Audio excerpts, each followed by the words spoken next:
कनामत lucky police इसा लाखीदे सूमायना अहिंग लेखीदे हाइतारे हूजिना मोर मी फाब लापगी अहिंग लेतना याम कन्ना सेनरगा फाबीरी हाइतारे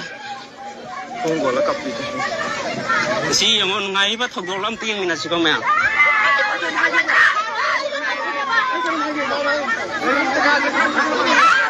लेइबा मफम असे खंगदबने अखोगी खामिलो हाइबा जगादुदनी तौरिबा थौदोसे अदुना मियामना सियाम तंग तबियो नसीना अखोगी खामिलो हाइबा खुंगा नसीदा थोए मथंगना करंबा खुंदा थोकदुनो हाइबदो चप चाबा खंगद्री हाइतारे अदुना मथंग मथंग ओइरखिबा याय तारखिबा याय अखोगी मोयना फानिंगबा मतमदा फाबा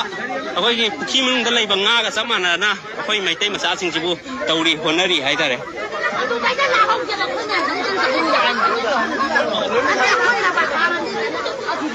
अदुना मियाम लक्ष्मण बिरोम मिसाबन जे दुकी मति वाले को अदुना थु मतम द मियाम जे लक्ष्मण बिदुना मति अमतंग पांगबियो हाइतारे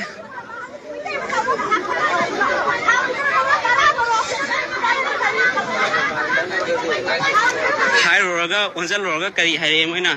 नोई दशा तानी नोई दुमाइ तौगनुय करी नोबा तादुबो दशाजे अखोई इसागी खुनगक्सबा इसागी लंगक्सबगी